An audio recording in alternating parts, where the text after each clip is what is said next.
Yes, that's a very good question. It goes back a very long way. I recall sitting in Salesforce Tower way back in 2016. This was in London, and we just completed a spectacular 2015. We'd done over $5 billion in revenue across 2015, and Europe had been a major contributor to that figure.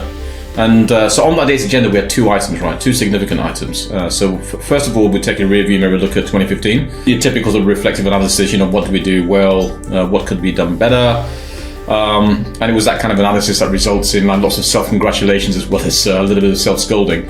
And then the second major agenda item had a lot more time allocated to it. And it was clear to me why that was in hindsight. If I think back, the demands on the company from outsiders and the executive committee had been increasing quite considerably in recent months. And what that translated into was much greater expectations, for each region, on the teams that led those geos, on the individuals that worked tirelessly, to deliver success for Salesforce and for its customers in those regions. And this second agenda item, it called for the delivery of a strategy and a vision that would require us to sit together and discuss, not just the next 12 months, but the next 60 months. And in fact, the executive team in San Francisco, led by Mark Benioff and Parker Harris, they laid out their vision for the next 5 years. I remember thinking at the time that the level to which the entire company now needed to sharpen its focus and raise its level of execution, it was utterly unprecedented, right? Even for a rocket ship like Salesforce. So thinking back, on that day, who was there at Salesforce Tower? There was some of the top brass of the Salesforce.com leadership teams. There was Muj Choudhury, who was GM for EMEA. We had Miguel Milano in the room, who was president of the international business. Arsenio Otero, our COO at the time, and then a long list of the sort of who's who at Salesforce.com. And we knew where we needed to get to, but the full journey had not been plotted. And so this was the focus of agenda item number 2, right? So Salesforce was gunning for 20 billion annual run rate by 2020, okay? And so the agenda item number 2 was how are we going to do this, right? As leaders, how are we going to do this? We're responsible, we're accountable for the plans and the direction, and and we have the job of inspiring our teams and guiding the entire company to a $20 billion outcome. So at an operational level, all this is about the people, it's about the processes and our technology real estate. But the real question was how do you leverage those things to drive growth at that kind of pace? Okay, so in all likelihood, the traditional approach to growth through investment in marketing, hiring more account execs, sales guys, acquiring other companies, bringing on more industry experts, more marketeers, more technologists, and lots of support staff. All that would eventually give us that level of revenue. But the real question was, would we be able to get to 20 billion from 5 billion in just 5 years, right? And there are very few companies that have ever accomplished anything close to this. And none of those companies were companies that we could research for our playbook, because, they were in the wrong industry or they were selling to a different market sector. And so, in Salesforce parlance, we were trailblazing, right? So at Salesforce, we owed our success to many things. Okay, we had a terrific product. It was really easy to use. The time to value was remarkably short, and the user experience was likened at the time to the simplicity of sites like Amazon and eBay.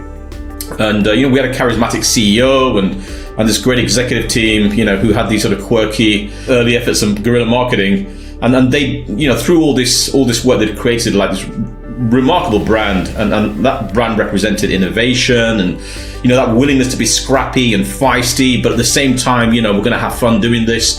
So the environment at Salesforce was high energy, and the pressure was relentless, and at times it just felt like playing hard, to be honest with you. But we managed to attract the kind of people who thrived on that, and furthermore, we had the Salesforce Foundation, and that brought employees, partners, and customers together, to improve the state of the world, right?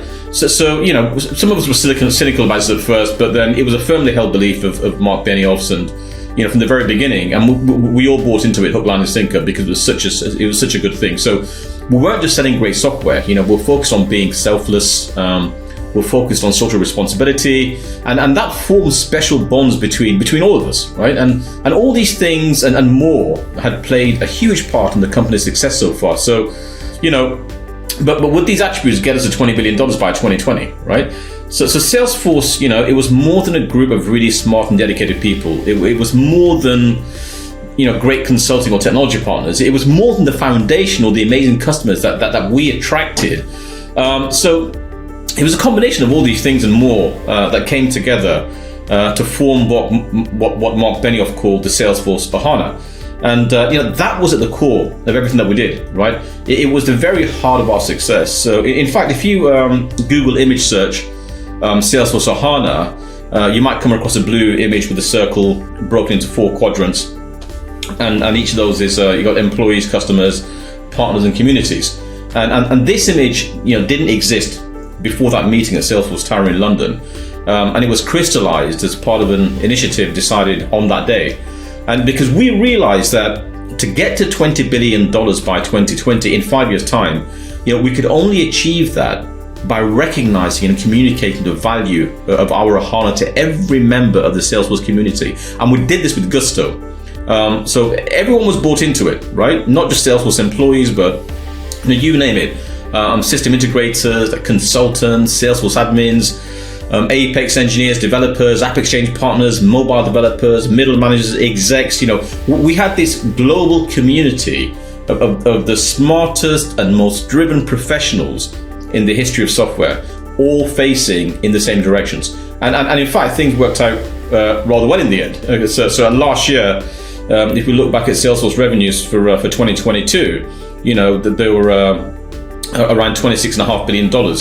And that ecosystem, which is the Salesforce ecosystem, it's expected to be valued at around 1.67 trillion by 2026. And this is according to research from IDC. So that is the Ohana to me, right? For me, the Ohana is more than just Salesforce.com. It's more than just Mark Benioff. It's everybody who participates, in that ecosystem. And the power of the Ohana is something that we can never, ever underestimate, because it is remarkable. And what the Ohana can achieve, by working together is remarkable. So that to me, that to answer your question in a very long way, is what the Ohana means to me.